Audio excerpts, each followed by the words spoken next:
Hey folks, welcome back to another Dice Tower preview. I'm Mark, and today we're taking a look at Tiny Epic Cthulhu, which is brought to you by Gameland Games. It's for 1 to 4 players, ages 14 and up, and games generally run about 30 to 45 minutes. Tiny Epic Cthulhu is a cooperative game that will immerse you in a world of spinning madness. You will take on the roles of unique characters residing in a cold, forgotten island town off the coast of the 1920s New Arkhamoore. However, all is not well in this seemingly peaceful town. Cosmic horrors are emerging from the dense sea fog, plunging the once sleepy town into a state of chaos. You and your fellow players must work together to translate the Necronomicon, unveil the Great Old One, and seal the portals to banish the impending horror back into the cosmic realm. To achieve this, you must tap into the madness that surrounds the town, using it to translate pages, battle against shamblers, and prevent locations from succumbing to pure horror. The cusp of madness will give you benefits like more movement, stronger attacks, and cosmic intellect. However, you must be cautious not to push your own mind too far, as the line between sanity and madness is a delicate one. Tiny Epic Cthulhu provides an exciting and immersive gaming experience and offers each player meaningful decisions and layered strategies. The pressure to save the town is felt from the very first spin. So your main objective here as the players is to translate the Necronomicon and get all 25 pages. And then you'll be able to flip over the old one, yes, of course there's old ones, and shut down their portals to win the game. However, the old ones have a couple ways to win as well. On the bottom of their card, you'll see a track. If their strength meter ever reaches its max, well then you lose the game. Each of the players has their own character, as you'd expect, with their own abilities and own tracks to manage. There's a delirium track, your madness track. If that ever reaches the top of any one player, then the players lose. The other tracks the players will have to manage is the fact that you have fear, rage, greed, and focus. Now, these are going to relate to different abilities and things you can do out on the board. Fear is going to relate to your movement, so the more cubes you have here pushing your luck, if you ever get a third one, you become accursed and you'll move up that delirium track. But you can add more cubes to become more powerful, so you start off with a base level of 1. You can move 1 space, but if you have 2 cubes here, you can move 3 spaces, and the same goes true for the others. So rage is going to be when you're battling shamblers, and greed is going to allow you to pick up more tentacles. In this version of the game, all the tentacles are cubes, but in the final version, they'll have really neat meeple tentacles with screen printing on them. They look awesome. So those are the main tracks that you have for your character, but then you also have focus. Focus is a cube that acts as a wild, or a tentacle that acts as a wild purple. So these are going to allow you to use and substitute them in for other colors, or you could spin them to gain even more actions on your turn, because on your turn you get to perform only 3 actions. Now, the old ones have a couple other tracks to be mindful of as well. At the bottom of their boards, you'll see different abilities. These will come into play and activate at certain points in the game. Also, they have a track on the left side of the board. This is for them to get Eldritch cubes. Whenever you pull black cubes from the bag, they start to accumulate here. And once it reaches maximum, then that particular old one will move up in strength. And that's how they move up in their strength and eventually defeat you. And then eventually, once you've deciphered all those pages of the Necronomicon, then again, those will flip over and you'll have some portals on the other side that you'll have to shut down in order to win the game. So those are the basics around the old ones and your player boards. And then in the middle of the board, you'll see a spinner. Yes, this game has a spinner. I'm pretty excited about this. Here, again, this is prototype, but in the final game, this will be a tentacle. And this will give you a couple different things that happen. So on your turn, you're going to be moving around the town and performing various actions. Now, the last thing to take a look at that we have to manage through the game is the shamblers and your discard mat. Now, the shamblers are going to be in the other realm, along with some other tentacles that you really don't have access to. However, when you defeat a shambler and put them back into the realm, these tentacles will start to move to the discard mat. Now, it might look bad, but actually you want all these tentacles to move back to the bag so you have more options and more of these to pull and use through the game. You're going to have to manage many things, as you can tell. Now, the whole first phase of the game is going to be all about managing the Necronomicon and translating all those pages, and then it's going to move to defeating the old one and closing portals. So through the course of that, though, you have to manage your tentacles and you have to deal with what is going on in the town. So the first thing you're doing on your turn is flicking that spinner. So, based on where the spinner landed, there are 5 possible actions that could trigger. And if you look at the bottom of the discard mat, it gives you a reference guide for each one of these. You could do simply things like moving a tentacle from the other realm to the discard mat. Again, this is a good thing.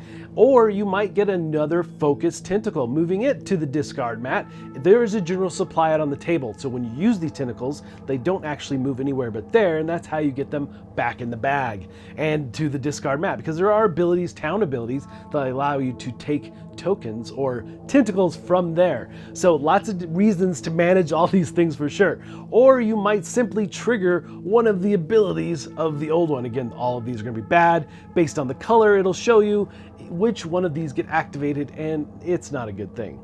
Or you might be forced to add another shambler of the same color to that town board. Now, you can only ever have 3 there. A 4th one will cause it basically to explode. All the shamblers would come off and move back to the other realm. However, the black energy cube here will move to the discard mat. Again, these are the cubes that fuel the old one in gaining strength and eventually defeating you. So you don't want those back in the bag when eventually that happens. And then finally, the last thing that might happen is the fact that you have to add another cube to the board overall. And how does that work? Well, the next step in the process is to draw cubes from the bag based on the energy level of the old one. So the old one is currently at a level 3. We're going to pull 3 cubes from the bag, one at a time. Now, if it's focused, the purple, you're going to place it on your board in your focus slot. However, if it's the black, the power, the energy, you're going to be placing it on the old one on their track, helping them level up. Everything else is going to be the colored cubes that live at the bottom of the board for the town area. So again, we have fear, we've got rage, and greed. And there's 3 spots. So if you ever have to put a cube there and there's no spots available, it becomes accursed, it basically explodes. All those tentacles go back to the other realm, not the discard, and you're going to activate the power of the old one that matches the color. Then you're going to check the other side of the spinner. Based on what color shambler is pointing towards, we'll add another shambler to that spot. And then the old one will move to wherever its minion got placed. Kind of be there for support. And then it's time for the players to perform actions.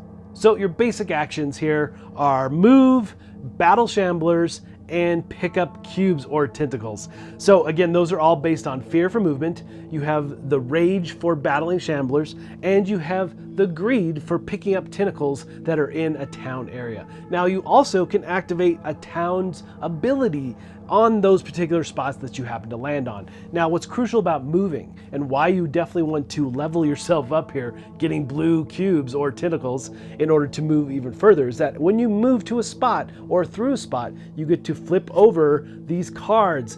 These are the pages of the Necronomicon that you're trying to translate. In order to fulfill one of these, you have to have the right set of tentacles to spin from your player board.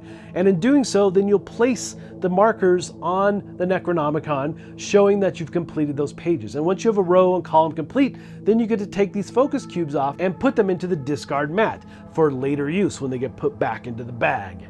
Now, translating these pages obviously is one of your possible actions, and when you do complete one of these pages, you'll put it next to your player board because you'll be using this in the end game. However many symbols matching, it is a set collection thing, you'll get to roll that many dice in order to shut the portals of the old one. And the way, again, the old one flips is once you've completed and translated the last page of the Necronomicon.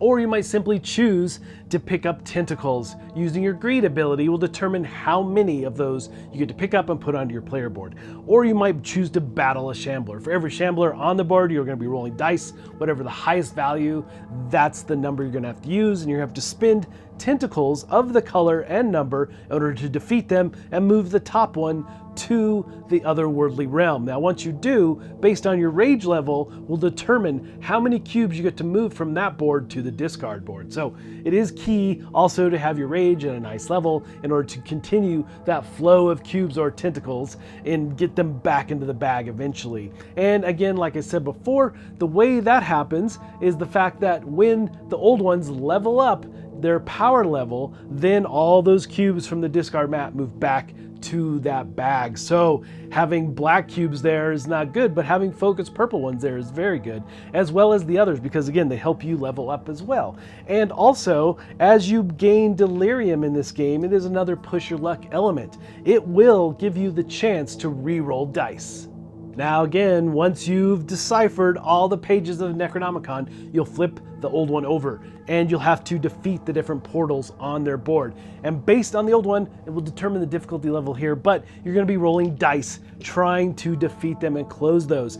The dice, how many you're going to be rolling, is dependent on the sets that you collected of the different pages of the Necronomicon. So it is key to create those so you have more options when you're rolling the dice trying to close those portals at the end game. Again, giving you the option to win, and it really comes down to the wire. In my plays, we were so close to losing, but we did win. Of course, we were playing with the easiest of the old ones. Haven't tried Cthulhu yet, but I'm anxious to do that. So as you can see, there's lots of things to manage in this game. You got to keep track of the shamblers, the different tentacles. You got to keep things from being accursed, as well as your own tracks. You can't overrun your tracks or you're going to be moving up that delirium. It is very much push your luck in many ways. And in the end, you hope you've defeated the old one, closed all the portals, and are triumphant. Alright folks, just a reminder once again, this has been a Dice Tower paid preview, and everything you've seen has been in prototype form, so keep a close eye on the campaign for any changes that still may occur. Now, with that said, lots of neat things about this game, and one of the things I didn't mention is that once the old one has moved to a spot, you have to basically retreat from him, and you can't move through him. So there are definitely restrictions. It becomes a wall out on the board. Some really interesting movement around that and how you best use your fear to get around the town. But don't neglect the town abilities, because those are very powerful and very useful throughout the course of the game. And I can't say enough about this spinner. It feels like, some games of old, you might think, but I really like how this works and how you use those different abilities and different actions of the spinner. Some really fun chaos elements, as it should be with any good Cthulhu game. But folks, ultimately, if this looks like something of interest to you, I'm sure they'd appreciate your support. So I think that's it for me, and until next time, we'll see you at the table.